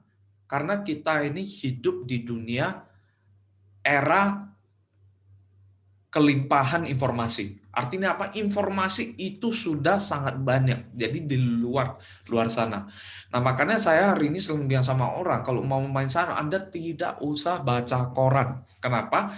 Karena apa yang ketika Anda baca di koran itu, orang sudah mempunyai informasi yang sama. Orang baca di koran yang sama. Kemungkinan ketika Anda baca, orang lain sudah baca duluan. Jurnal yang nulis itu sudah duluan tahu dari Anda. Dan karena itu, ketika Anda mau cuan dari informasi, itu semakin susah. Kan? Nah, kemudian saya jelaskan dulu yang pertama, likuiditas. Yaitu, nah ini yang dinamakan, ya Anda mungkin sering dengar bandar. Nah, bandar-bandar itu sesuatu ketika mereka orang perlu keluar, Anda ada duit, Anda bisa masuk, Anda beli. Ketika orang perlu mau barang, orang nggak ada, Anda punya barang, Anda jual. Makanya secara bandar, sampai sekarang orang yang bandar itu masih cuan. Ada cuannya. Tapi ini jumlah nilai yang ada di dalam arbitrase likuiditas itu sangat terbatas. Dan kebanyakan itu cuan yang dihasilkan itu dimakan bandar semua. Makanya kalau Anda mau berusaha cuan lewat arbitrage liquidity itu sangat susah sekali, kecuali Anda bandar. Karena kalau Anda bandar, Anda punya volume, Anda punya infrastruktur orang untuk melihat. Susah sekali untuk orang-orang retail trader untuk bisa mengalahkan ya bandar. Dan yang terakhir yaitu soal waktu, arbitrage waktu. Kenapa? Karena manusia itu mati, orang itu bisa meninggal. Nah, hari ini ada perusahaan bagus kan? Ada. Tapi ada perusahaan bagus di mana orang yang berumur yang lebih tua dari kita tidak bisa invest. Kenapa? Misalnya dia umur 80 tahun. Dia nggak bisa beli perusahaan yang bagus, yang dalam 10 tahun bisa cuan. Kenapa? Investment horizon-nya tidak sepanjang itu. Nah, tapi kita hari ini yang masih muda, 30 tahun, kita invest mungkin masih ada 40 tahun kok. Nah, kita bisa cari perusahaan-perusahaan yang bagus yang kita invest, karena kita bisa pegang jangka waktu yang lebih panjang. Ngapain berdesak-desakan dengan orang yang mempunyai time horizon yang cuma 1 hari, atau 1 minggu, atau 1 bulan gitu loh. Nah, ini yang saya kadang sedih sekali karena banyak orang, apalagi anak-anak muda ya, anak-anak muda sebenarnya punya waktu, tapi mereka ketika mereka masuk, mereka itu berharap cuan itu dari dua elemen yang pertama ini. Ya, padahal waktu ini akan mengubah segalanya. Ketika Anda misalnya nih, Anda baca laporan keuangan dan Anda percaya 3 tahun kemudian proyek ini akan bagus, Anda bisa nunggu. Anda bisa beli sesuatu ketika Anda lakukan itu, Anda akan melakukan arbitrage waktu dan informasi. Ya. Jadi informasi itu ada, tapi banyak sekali orang tidak bisa mengeksekusinya karena dia tidak punya waktu. Banyak orang bisa mengeksekusikan berdasarkan informasi atau berita. Tapi berita yang menghasilkan sesuatu yang akan terjadi 3 tahun atau bahkan 5 tahun lagi, mereka tidak bisa. Nah, kalau kita lihat juga, ini yang mungkin ini udah tinggal 2 slide. Nah, di dalam investasi kita juga harus membedakan yang namanya store of value dengan investasi ya. Karena banyak orang juga salah kaprah. Mereka berpikir misalnya seperti forex, bitcoin itu investasi. Forex, Bitcoin itu bukan investasi. Anda lihat ya perbedaan store of value. Store of value adalah ketika satu aset itu bisa menampung nilainya. Nah, aset yang menampung nilai ini, dia itu mempunyai karakteristik yang berbeda dengan yang namanya investasi. Nah, ketika Anda lihat Forex, Bitcoin, komoditi, dibandingkan investasi, saya bilang ada saham, obligasi, kemudian tanah. Nah, kalau Anda lihat store of value, string over time, artinya seiring waktu berjalan, itu nilainya itu makin kecil secara underlying ya. Emas, kalau Anda hari ini beli emas, ya sebenarnya Anda harus keluar duit untuk menjaga emas itu, untuk maintain. Uang, kalau Anda tidak ngapa-ngapain, dia itu string over time. Uang itu sebenarnya juga store of value, bukan investasi. Nah, yang namanya investasi itu, bisnis itu, dia bisa berekspansi, expand over time. Karena bisnis itu adalah sebuah bisnis yang hidup. Tapi ini bisnis yang bagus ya, jangan bisnis yang jelek dulu ya. Kan? Nah, kemudian time frame itu, kalau store of value itu short term, investasi itu long term. Nah, tadi saya udah bilang arbitrage itu, kalau store of value adalah informasi dan likuiditas. Buat teman-teman yang misalnya main Bitcoin atau apa. Nah, di sini adalah terjadi arbitrage informasi sama likuiditas. Sedangkan investasi itu komponen utamanya sebenarnya di waktu. Ya. Nah, secara cash flow, store of value tidak ada cash flow, sedangkan investasi itu ada cash flow yang ditahan untuk diinvestasi lagi, diinvest lagi, atau dibagiin keluar dalam bentuk dividen. Nah, sedikit soal trading ya. Jadi trading ini Anda harus ketahui, trading memiliki short term time horizon. Ya, tadi saya sudah bilang likuiditas dan information arbitrage, dan ini negative sum game. Kenapa saya bilang di sini negative sum game? Karena Anda di dalam day trading, Anda akan make money ketika ada orang lain yang lose money. Ketika Anda cuan, ada yang lose. Ya. Jadi Anda jangan terlalu senang dulu ya dengan day trading, karena day trading ini kan sifatnya itu value extraction, sama seperti investasi, ya. Tapi Anda harus tahu di day trading itu tidak semua orang bisa menang. Ketika ada satu yang cuan, yang lain pasti bocuan gitu. Ya, jadi ketika Anda berdoa, bersyukur karena cuan, di sisi lain ada orang yang berdoa minta ampun karena boncos gitu loh. Kan? Dan semakin lama Anda di sini, karena day trading sudah ada buktinya ya. Day trading itu orang-orang itu hanya sekitar 3% yang menang. 3% menang, dan artinya itu Anda masuk ke dalam, seperti masuk ke dalam kasino. Kasino itu Anda menang bisa nggak? Menang bisa 1-2 kali. Tapi semakin lama Anda di kasino, Anda semakin lose. Bandingkan ketika Anda berinvestasi. Nah, investasi secara probabilitas itu selalu naik. Nanti saya akan tunjukkan di graf terakhir. Ya. Kemudian di day trading itu involve itu cost yang sangat tinggi, dan biasa rata-rata itu mereka 20-30% biaya dari uang yang kita habiskan diambil oleh si broker, kan? Nah, value extraction dari mana? Anda bisa cuan dari mana? Dari orang yang tidak tahu atau dari orang yang perlu masuk atau keluar, ya. Dan yang bagian terakhir yaitu di dalam day trading, mentalitas kita itu tactical. Kita itu tactical dalam arti kita cepat, oh masuk, keluar, beli, jual, kan sangat cepat sekali. Dibanding kalau kita berinvestasi, mindset kita adalah menabung, mengumpulkan, kan. Dan saya tidak pernah ketemu teman-teman saya yang day trading yang memasukin lebih dari 10% aset dia di dalam day trading ini.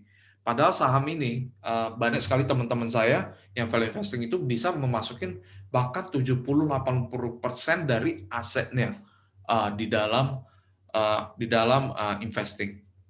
Dan saya akan kasih slide terakhir, yaitu soal ini.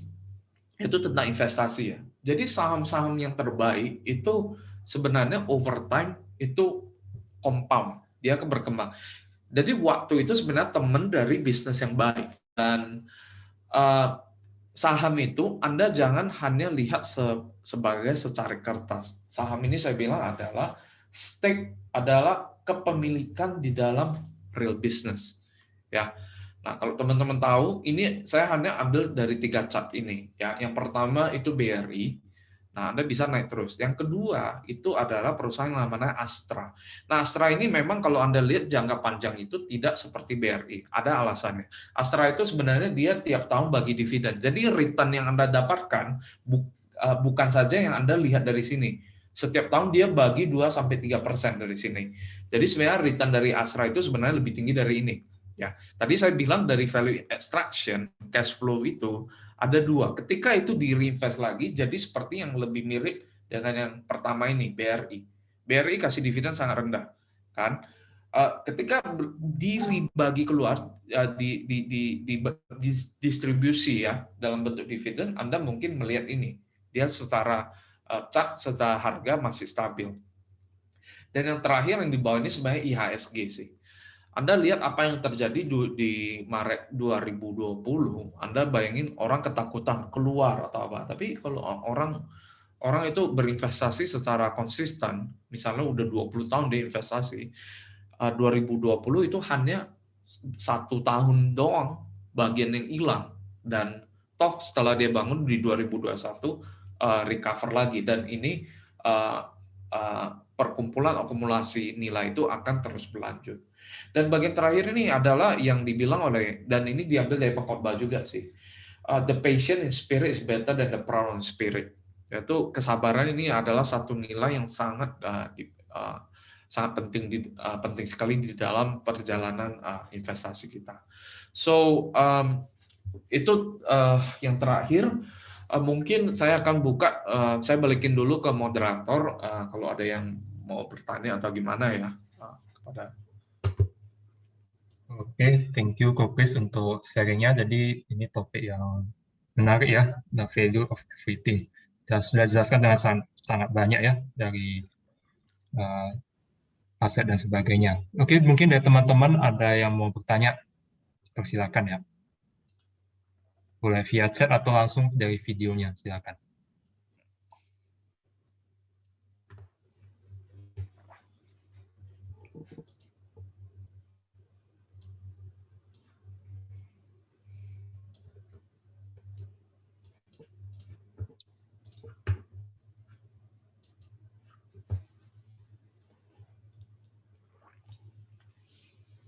Ayo, masa nggak ada yang mau bertanya? Jangan malu-malu. Ya, ini mumpung ada kesempatan bisa Q&A, jadi Ya, pakai saya kesempatan. kalau Oke. ya saya mau Ya. bertanya sedikit ya. Oke, thank you. Mau tanya Chris ya. Itu kan ada belakangan ada itu apa investasi seperti Mina Padi, ada Industering. Sekarang kan mereka terkena kasus gagal bayar. Itu bagaimana itu ya bisa sampai begitu? Bagaimana menurut Chris? Oke, Indo Sterling itu saya tidak begitu ngerti ya, tapi mungkin yang Mina Padi, saya bisa komen sedikit karena dulu itu sebelum dia itu saya udah ada warning orang ya. Mina Padi itu adalah ketika mereka menjual ini aset yang ini ya. Kalau Anda lihat di sini ya, di dalamnya sebenarnya saham Mina Padi. Oke. Tapi yang dia lakukan adalah dia berikan dana kepada nasabah dalam bentuk ini, fixed income. Nah, jadi kita harus bedain ini dua ya. Yang namanya obligasi dengan saham. Nah, jadi obligasi itu setiap tahun dia itu tetap, misalnya Anda beli seperti deposito. Anda kalau dibilang 3%. Nah, setiap tahun Anda dapat 3%. Obligasi seperti itu. Misalnya Anda beli ori, gue nggak tahu sekarang ori berapa, tapi bilanglah sekitar 6%. Nah, setiap tahun itu dapat 6%, 6%, 6%.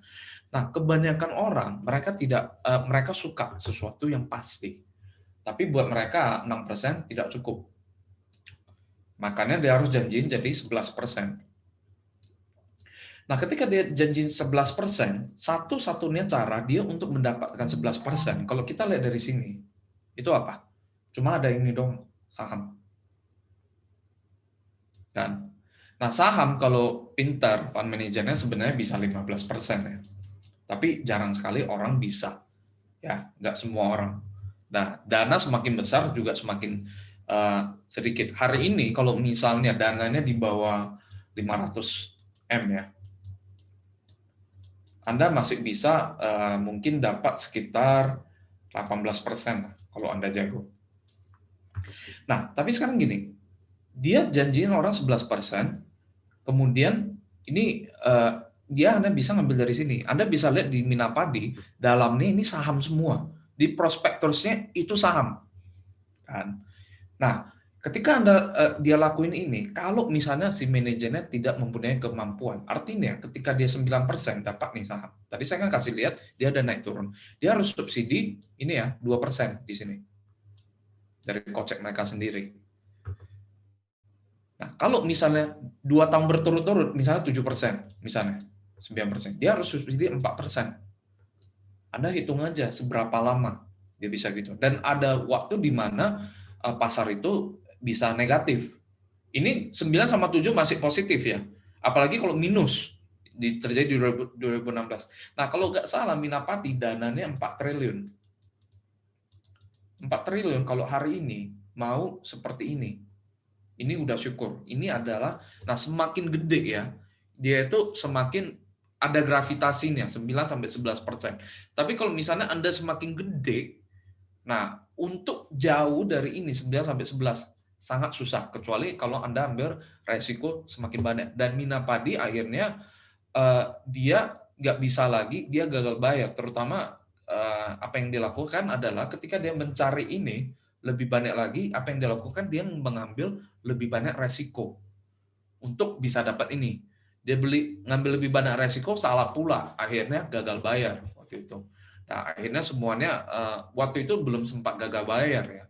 Untungnya sebenarnya udah disuspensi oleh OJK kalau tidak salah. Nah, itu yang terjadi sama Mina Padi sih. Kalau Indo Sterling saya tidak begitu mengerti, tapi buat saya gini, di dalam dunia investasi ini persentase ini semuanya udah sangat well established ya, nggak bisa jauh-jauh dari angka ini. Ini udah nggak bisa jauh-jauh. Kalau terlalu jauh, makanya tadi saya bilang ya, banyak orang tidak mengerti kerangka yang aset produktif sama aset investasinya. Ketika dia produktif, tadi saya bilang kan 3 sampai 10 tahun. 3 sampai 10 tahun itu kalau kita terjemahkan ke yield itu sekitar 7 sampai 25%. Nah, Anda berbisnis sebenarnya 20% masih oke kan. Nah, tapi kalau invest 20% itu biasanya resikonya udah sangat gede untuk bisa 20%. 15 sebenarnya hari ini kalau Anda beli fixed income ya. Kalau Anda dengar nih, corporate fixed income saya bilang di sini 8%. Anda ketemu ada nggak yang 12%? Ada yang 12%. Tapi ketahuilah ketika dia kasih 12%, ini Anda udah harus mikir 4%-nya gara-gara apa. Tadi saya bilang di bisnis itu kalau ada persen yang lebih tinggi itu kan tergantung Anda kerja keras atau bisnis Anda bagus. Nah, tapi di sini tadi saya bilang saya kasih lihat ya. Di sini kalau misalnya persentasenya naik, Anda harus tanya kenapa. Apakah karena Anda megangnya kelamaan, lebih lama, atau kualitasnya, masa kualitas yang bagus, persennya lebih tinggi? Enggak, kalau kualitas yang bagus, orang tahu, saya ambil persen lebih dikit, nggak apa-apa. Kauna, kalau orang Hokkien bilang, kaun lebih. Nah, artinya tinggal satu faktor ini aja yang bisa menaikkan ini. Artinya resikonya semakin tinggi. Makanya kacamata kita ketika lihat aset produktif sama aset investasi, itu harus dipisahkan. Jadi begitu dengar ada sesuatu yang mudah, misalnya money game nih, atau misalnya forex, dia bilang bisa 30% per tahun, Anda harus hati-hati. Karena ketika Anda udah lihat itu, kemungkinan besar 99% itu resikonya lebih tinggi. Itu sih. Mungkin bisa menjawab Pak Pintor. Oke, terima kasih informasinya ya. Terima kasih. Thank you. Ini ada beberapa pertanyaan dari chat ya. Saya akan baca satu-satu. Yang pertama dari Ko Jonathan Susanto. Selamat malam, Ko Chris. Izin bertanya, apa saja yang termasuk aset farmland? Perkebunan sawit, sewa gudang, atau ada yang lain? Mungkin bisa dijawab dulu yang ini. Oke, jadi farmland itu kan tanah yang tidak tanah yang bisa diusahakan. Anda bisa tanam sesuatu. Jadi secara definisi sawit itu termasuk karena tanah itu kan bisa menghasilkan. Kan. Jadi Anda hari ini yang beli perkebunan, Anda usahain mau jadi tambak udang atau sawit itu termasuk dalam farmland sih. Tapi kalau sewa gudang itu kan udah masuk ke ranah properti ya. Jadi itu udah beda sih. Kan. Jadi tanah itu yang bisa menghasilkan. Ya, apakah tanam ubi kan atau tanam sawit atau dikasih tambak udang atau nantinya Anda lihat ke depannya mungkin solar farm atau wind farm itu akan menjadi sesuatu yang akan menjadi sesuatu yang baru gitu. Nah, tapi kalau tanah yang di padang gurun ya nggak ada nilainya kecuali di bawahnya ada minyak seperti di Arab gitu loh. Kan. Itu sih. Oke, dari mungkin ini Deko Jonathan juga ada beberapa pertanyaan lagi juga ya dia. Sebentar saya lihat lagi. Bahwa pertanyaan keduanya dari dalam value investing kan tidak mengenai target price. Lalu pada titik apa kita bisa merealisasikan dan menikmati keuntungan dari investasi kita?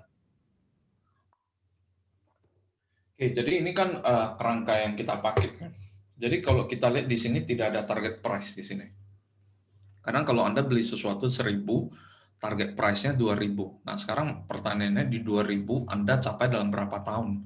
50 tahunkah? 30 tahunkah? 20 tahunkah? 1 bulankah? Makanya ada komponen waktu di sini yang tidak di-capture oleh target price. Makanya saya tidak suka ketika orang beli sesuatu, dia targetnya misalnya berapa. Enggak, Anda harus bilang misalnya, target price lu dalam 2.000 rupiah dalam waktu 6 bulan. Nah, tapi Anda bisa lihat dari waktu ini kita tidak bisa, harga itu naik turun kita tidak bisa kontrol. Makanya kita akan usahakan holding period kita sepanjang mungkin di waktu. kan. Jadi titik apa kita bisa merealisasikan ya, Anda bisa jual, itu sebenarnya satu ada kerangka jual juga ya. Tapi Anda akan jual ketika Anda menemukan satu tempat, satu investasi lain yang ada yield-nya lebih tinggi. Misalnya hari ini Anda beli nih 10% yield-nya. Harganya naik 2 kali. Ketika harga naik 2 kali, ini yield-nya kan jadi 5%. Oke? Nah, kalau ini di 5%, Anda kan lihat, ada nggak tempat lain yang ada misalnya 10%? Kalau ada tempat lain 10%, ini Anda jual. Sorry. Ini Anda jual.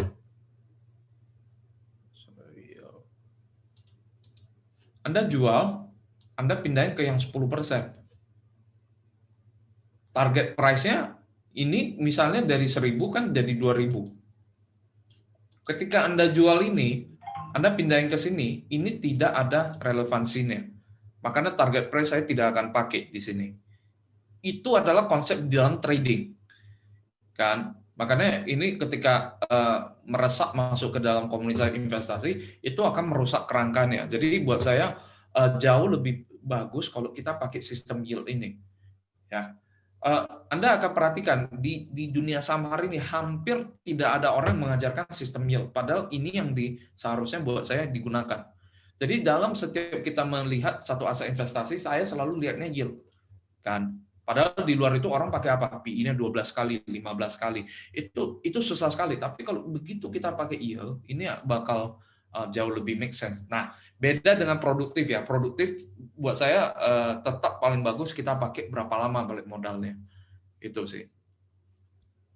Oke. Nah, kemudian ada alasan jualnya ya waktu lu mau pakai untuk sesuatu. Kalau lu misalnya udah mau pensiun atau misalnya mau nikah atau apa ya silakan realisasikan pakai. Tapi itu tidak ada hubungannya juga sama target price. Gitu. Oke, ini karena banyak pertanyaan kita lanjut ya. Ini lumayan banyak. Dari Standy, izin bertanya, jika dibandingkan dengan day trading, apakah swing trading lebih baik? Terima kasih. Oke, ini saya nggak bisa jawab karena saya nggak day trade, saya juga nggak swing trade, saya juga tidak ngerti perbedaan day trade sama swing trade. Cuma sekali lagi saya bilang untuk trading yang di bawah 1 tahun ya, di bawah 1 tahun itu sangat susah Anda bisa outperform the market. Nah, saya kasih tahu ya, kalau Anda tidak percaya, sekarang Anda coba lihat semua guru-guru investasi trading ya, yang dari Maret itu berkoar-koar. Dari Maret, wah beli ini naik, beli itu naik. Hari ini Anda lihat, idenya makin sedikit, karena pasar itu udah mulai datar. Semakin susah. Jadi pasar itu nggak bisa naik selamanya gitu loh. Kan? Jadi Anda mau swing trading atau day trading, Anda cuan ya bagus. Tapi sekarang pertanyaannya duitnya mau dimasukkan kemana lagi? Kalau Anda misalnya beli dia kemarin Anda beli Antam di pucuk, kan sekarang kalau drop mau gimana lagi, loss juga kan. Jadi investasi atau trading ini ada satu permainan yang Anda harus main terus dalam jangka waktu panjang. Anda hari ini udah cuan, besoknya gimana ya? Misalnya Anda ada tabungan 20 juta, kemudian Anda sudah cuan, hari ini ada tambahin duit lagi 20 juta, Anda mau gimana? Anda stop atau Anda masukin lagi? Tapi kalau Anda masukin itu bisa loss lagi. Jadi harus hati-hati ya di sana ya.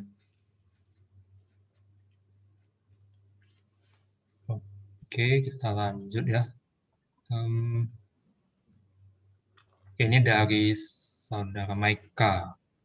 Charlie Munger pernah bilang, saya lihat di tweet IM, saya tidak tertarik sama bisnis yang bisa return 12% dan tidak bisa di take out cash-nya. Kalau bisa ditarik, saya suka. Perbedaan mendasar cara tahu yang bisa ditarik dan enggak apa ya? Oke, ini yang Charlie Munger ini kan agak teknis ya. Jadi itu saya agak itu agak dalam. Jadi pada dasarnya gini, bisnis itu butuh duit untuk kembang, butuh duit untuk maintain. Ya. Jadi kalau misalnya mereka kadang menghasilkan duit, terkadang duit itu nggak bisa ditarik keluar, harus dimasukin lagi ke dalam perusahaan gitu. Misalnya mungkin dalam properti lah, misalnya Anda sewa properti, Anda dapat 500, misalnya Anda dapat 100 juta nih per tahun. Nah, 100 juta Anda nggak bisa tarik langsung. 100 juta Anda misalnya harus siap-siap nih kalau ada kursi rusak, kalau ada dinding harus dicat. Jadi uang itu Anda harus balikin ke dalam. Jadi nggak bisa ditarik langsung. Ya, walaupun secara accounting Anda catatkan bahwa 100 juta ini keuntungan, tapi kan Anda harus siap-siap lagi. Kalau misalnya ada major repair atau perbaikan yang Anda harus masukin. Nah, bisnis itu seperti itu juga. Ada bisnis yang nggak bisa, walaupun dia untung, itu duit itu nggak bisa ditarik keluar. Artinya harus dikonsum terus. Jadi itu sih maksud dari Caping Manggar. Tapi secara teknis ini jauh lebih mendalam. Saya nggak bisa jawab dalam waktu 5 menit, 10 menit sih. Gitu. Perbedaan mendasar cara tahu, ya lu harus ngerti bisnisnya. Ya, jadi lu harus tahu ngerti bisnisnya. Itu satu-satunya cara. Jadi tidak bisa cuma lihat accounting doang. Tidak bisa cuma lihat laporan keuangan doang. Gitu. Oke, terus dari Maika juga ada pertanyaan kedua ya. Itu apakah itu juga ya. Oke, EBITDA itu dipakai ada alasannya. Jadi balik lagi ini soal accounting. Memang sekarang itu disalahgunain ya. Mau net income mau EBITDA itu banyak orang menyalahgunakan. Jadi saya juga nggak ngakuin, saya pakai EBITDA di kasus tertentu. Jadi untuk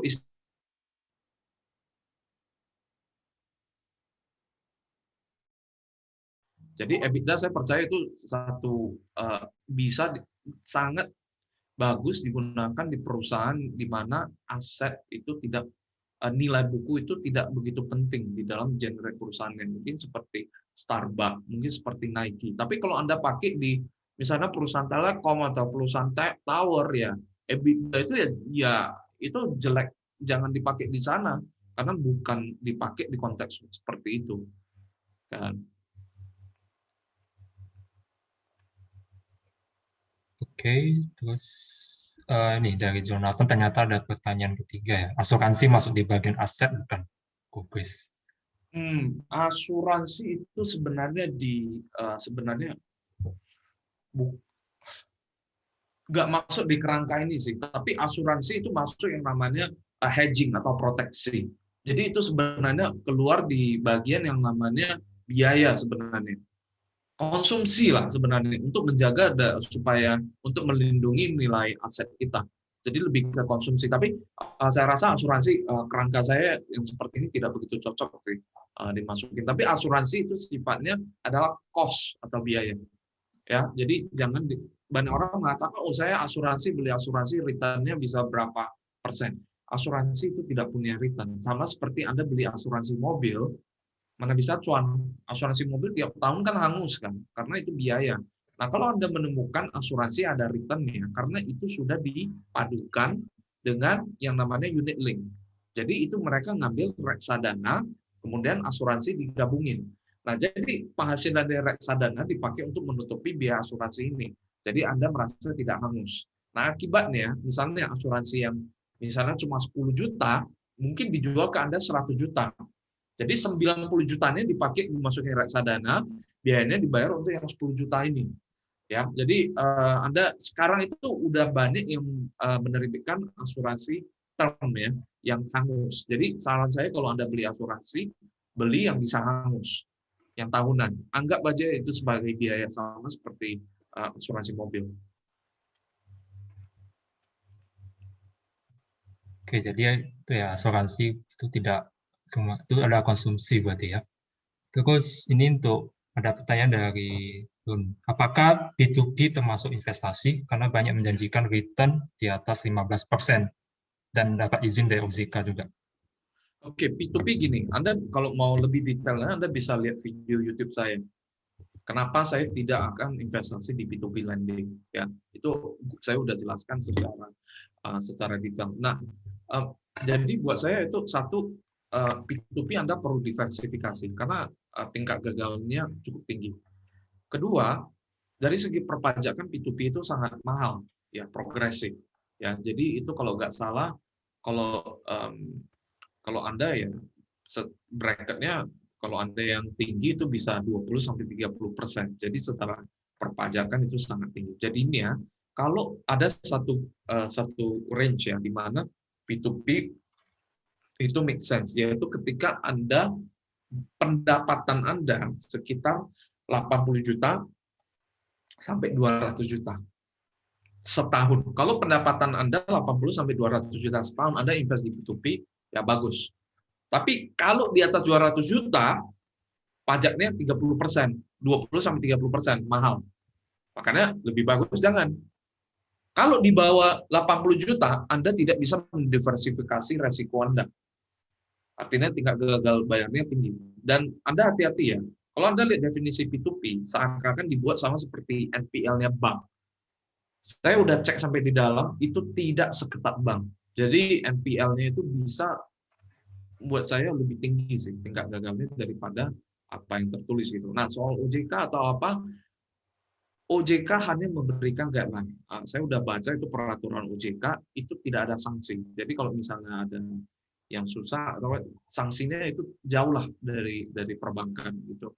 Jadi kalau P2P ya kalau Anda mau coba silakan, tapi saya sendiri tidak akan melihat sebagai P2P sebagai kelas yang make sense untuk saya investasi.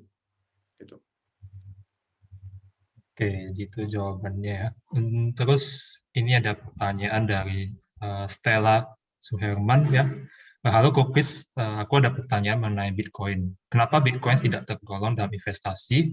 Dan bagaimana kita menilai cuan dari Bitcoin? Boleh tahu cara tradingnya bagaimana nggak kok? Amankah? Jadi, ini sekalian saya jawab pertanyaan dari Agus Setiono ya soal DCF. DCF sebenarnya discounted cash flow. Sebenarnya adalah tonggak dari sebuah investasi. Jadi tidak benar kalau tidak termasuk dalam kerangka value investing. DCF itu masuk dalam kerangka value investing. Buat yang nggak ngerti, DCF begini. Jadi Anda beli satu aset, misalnya satu obligasi. Setiap tahun, misalnya tahun depan menghasilkan 100 kepada Anda, tahun 2 tahun lagi 100, 100, 100, 100, dan seterusnya. Nah, DCF ini mengambil semua nilai ini, menggabungkan, taruh di satu nilai yang kita bayar sekarang. Nah, kalau 100, 100, 100, 100, Anda berani bayar berapa? 1.000 kah? Kalau Anda bayar 1.000, 100 ini artinya 10%. Nah, terkadang 1.000, terkadang bisa nggak 5.000? Bisa. Kalau suku bunga rendah, 100-100 ini bisa naik harganya jadi 5.000. Nah, nanti ada terangkan ini 100 ini bisa jadi 100, jadi 110, 120, ada yang naik. Ada yang 100, 190, 80, dan seterusnya ada yang turun juga. Nah, jadi ini adalah tonggak dari kerangka investasi. Nah, tapi kenapa saya sering bilang itu DCF itu tidak bisa digunakan? Karena itu teori doang. Ya, teori artinya teori Anda bisa ngerti, tapi belum tentu Anda bisa pakai. Tadi saya udah kasih lihat ya, dalam satu hidup, satu perusahaan dia bisa naik, bisa turun, naik, bisa turun. DCF tidak bisa mengestimasikan itu. Karena DCF Anda perlu banyak sekali asumsi yang Anda harus mengerti. Jadi makanya kerangka investasi. Kalau kita pakai DCF untuk valuasi, itu sangat-sangat tidak akurat. Sama seperti kalau Anda mengemudi ya. Anda mengemudi, Anda mengerti kan? Misalnya setiap berapa derajat Anda kemudikan ke kiri, Anda menghasilkan sudut sebenarnya. Enggak, Anda tidak lakukan itu. Walaupun ketika Anda membuat mobil, Anda perlu kerangka itu. Tapi kalau Anda mengemudi, Anda perlu sebuah kerangka yang lebih simpel. Ya. Nah, malah kalau Anda ngerti nih, misalnya mobil sedikit berapa ke kanan atau ke kiri, Anda semakin mengerti, semakin Anda tidak damai mengemudi. Kan? Makanya DCF itu seperti itu, ya. Itu memberikan sebuah ilusi Anda mengerti sesuatu. Nah, soal Bitcoin, kenapa saya jawab bareng? Karena gini. Nah, saya bilang adalah aset cash flow yang dihasilkan tahun pertama, kedua, dan seterusnya. Nah, Bitcoin, emas, Anda tidak tahu. Anda tahu nggak, misalnya saya bilang emas lebih mudah disimpan. Hari ini misalnya emas 1.000, saya tanya, tahun depan Anda tahu emas harganya berapa? Kalau Anda bisa bilang 2.000, silakan beli. Tapi masalahnya tidak ada yang tahu. Anda bisa tanya orang, mereka bisa prediksi, tapi prediksi saya pastikan kepada Anda pasti salah. Namanya prediksi. Bitcoin seperti itu juga. Anda tahu nggak nanti tahun depan dapat berapa? Jadinya berapa? Tidak bisa. Nah, secara bisnis, kalau nilai bisnis, Anda tidak tahu harga saham, misalnya BRI, harga saham tahun depan berapa Anda tidak tahu. Atau 2 tahun lagi tidak tahu. Tapi kenapa bisa Anda masih bisa berinvestasi? Karena BRI itu adalah sebuah bisnis dan dia tiap tahun Anda bisa tahu cash flow-nya berapa. Anda tidak tahu harganya, tapi cash flow-nya Anda bisa estimasi. Makanya Anda bisa hitung, Anda bisa valuasi. Tapi satu aset yang tidak bisa menghasilkan cash flow, itu mustahil kita itu. Jadi kalau Anda masukin duit ke Bitcoin, sebenarnya spekulasi. Kan? Spekulasi, atau Anda gunakan yang tadi saya bilang, arbitrase informasi. Anda ada informasi nih, misalnya ada orang yang Anda tahu, penciptanya, misalnya Satoshi Nakamoto, misalnya. Pencipta Bitcoin bilang sama Anda, tahun depan Bitcoin yang harganya 100.000. Kalau Anda punya informasi itu, ada orang lain tidak ada, ya silakan beli. Gitu. Jadi itu sih buat saya kenapa dari Bitcoin, emas, bahkan forex itu bukan investasi. Bisa cuan nggak? Bisa. Tapi cuan itu bukan karena waktu, bukan karena asetnya menghasilkan, tapi karena ada orang yang boncos, ada orang yang lose, atau misalnya ada cuan karena ada yang mau keluar atau masuk, yang tadi saya bilang arbitrase dari likuiditas. Semoga menjawab yang Bitcoin sama emas sih. Ya. Oke, thanks untuk penjelasannya. Ya semoga bisa menjawab ya. Ini ada satu pertanyaan lagi dan mereka mungkin jadi pertanyaan terakhir dan berhubung karena waktu ya. Cara estimate in 10 years kira-kira multiple kontrak atau expand angkanya gimana ya Pak? Nggak bisa estimate. Anda bisa lihat kalau ini pertanyaan sih, ini Michael saya asumsi udah ngerti investing. Benjamin Graham sendiri juga bilang tidak tahu misteri. Tapi sepanjang karir saya, sepanjang teman-teman senior saya yang udah bahkan 30 tahun di dalam dunia investasi, jarang sekali dalam satu cycle multiple itu tidak expand atau kontrak. Pasti terjadi. Ya, Anda lihat FMCG ya, perusahaan seperti Unilever, perusahaan bahkan seperti Multi Bintang, Delta, Anda lihat hari ini multiple-nya di berapa? Kontrak semua. Dalam waktu nggak sampai satu cycle. Ya, saya masih ingat 3 tahun, 4 tahun lalu, analis-analis di perusahaan sekuritas masih bilang, oh karena FMCG, kalau PI-nya 20, maka murah.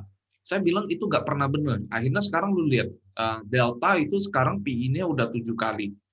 Kan? Multi Bintang sekarang PI-nya 15. Kan Sampurna rokok yang dulu itu PI-nya begitu tinggi, sekarang Anda lihat begitu menggenaskan. Kan Unilever ya, Unilever mungkin masih oke, tapi Anda lihat pasti terjadi kontraksi atau ekspansi dalam satu cycle. Most of the time. Nah, minyak memang karena cycle yang terakhir itu cukup menggenaskan ya, dan cukup lama ya, kita belum lihat.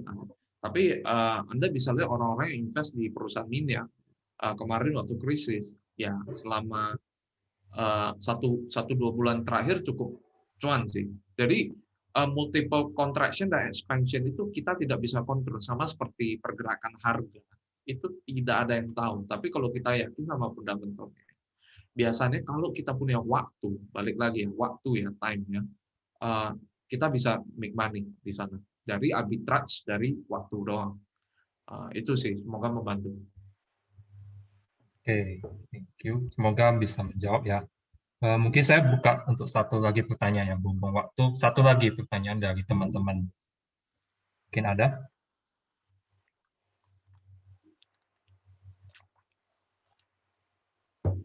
Oke, apakah ada lagi?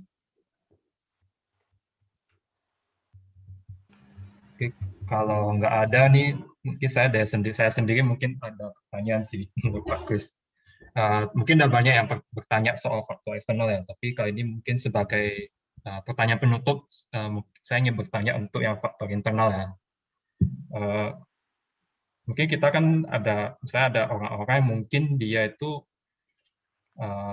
dalam proses belajar atau proses mendapatkan skill itu, ya dia agak kebingungan. Kenapa? Karena misalnya contoh, dia seorang karyawan, contoh karyawan perusahaan, tapi dia juga punya hobi lain, katakan mungkin dia punya di desain dan sebagainya, mungkin ada skill-skill lain yang dia mau pelajari. Nah, menurut Pak Kris itu apakah kita lebih baik sebagai seorang generalist, artinya kita belajar aja semua skill yang bisa kita pelajari, atau kita lebih bagus specialize di satu skill tertentu, atau mungkin bagaimana pandangan dari Kokris ya. Intinya apakah menurut Kokris generalize atau kita specialize kalau di zaman sekarang? Thank you. Oke, ini pertanyaan Kevin bagus ya. Jadi saya take a step back dulu ya. Kenapa saya percaya sebenarnya ini Anda lihat ini semua buat saya sebenarnya nomor 2 sebenarnya. Ini nomor 1. Hari ini since karena topik yang saya mungkin kalau ada kesempatan saya bisa bicara banyak tentang ini. Anda lihat ya, kalau untuk menghasilkan mengumpulkan nilai yang begitu banyak, itu sebenarnya kalau di ini 3 sebenarnya dari return-nya, tergantung asetnya. Jadi aset yang Anda pilih itu akan menentukan ya nggak akan jauh-jauh lah, 3%, 10%. Kalau Anda jago, orang bisnis bagus dengan tim yang bagus itu return-nya bisa tinggi kalau di produktif. Nah, jadi ini tergantung return. Kemudian waktu. Nah, sekarang ini yang di underestimate. Anda tahu ya, orang investasi. Kalau misalnya orang mulai dari dia kan nabung nih sebulan setahun 20 juta misalnya Anda nabung. Setahun 20 juta, 20 juta, 20 juta. Makanya saya selalu bilang, tidak usah mikirin saham masuk, saham naik, saham turun. Anda masukin duit aja secara konsisten. Dan waktu yang Anda pakai untuk saham, lihat saham naik turun, untuk baca berita, Anda buang itu semua, Anda taruh di sini. Ini semua. Nah, kenapa? Kalau Anda lakukan ini, ingat ya, di bagian return ini, kontrol Anda tidak akan begitu gede. Palingan ya, Anda pintar mungkin 15%, Anda jago. Anda kalau misalnya goblok mungkin 8%. Oke? Tapi kalau di sini Anda bayangin, Anda misalnya bisa nabung 20 juta. Pertanyaannya dalam 3 tahun Anda bisa naikin jadi 40 juta.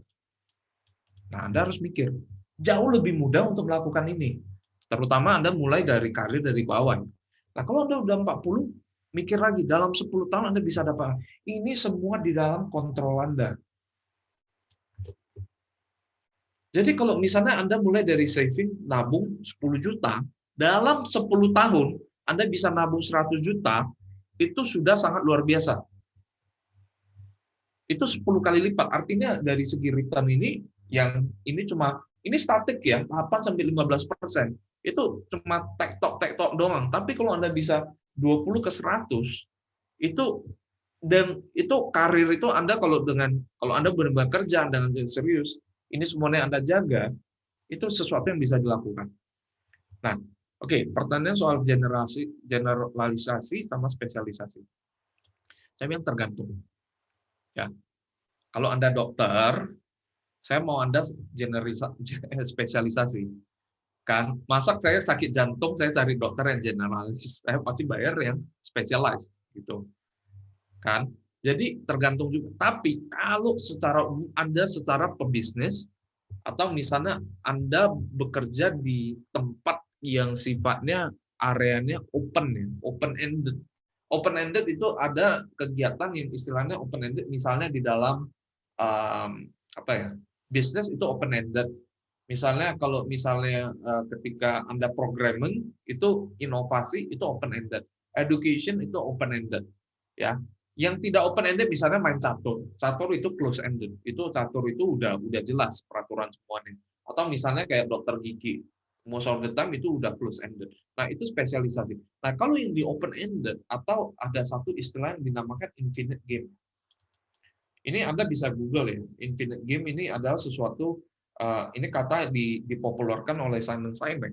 Infinite game ini adalah game yang nggak pernah selesai. Dan Anda perlu kemampuan generalis di sini. Dan ditambah teknologi yang semakin canggih, membuat segala sesuatu yang perlu spesialisasi bisa digantikan oleh mesin. Jadi posisi Anda, gua akan secara umum ya, ini sekali lagi tidak untuk semua orang. Saya akan spend skill yang membangun generalisasi saya di sini.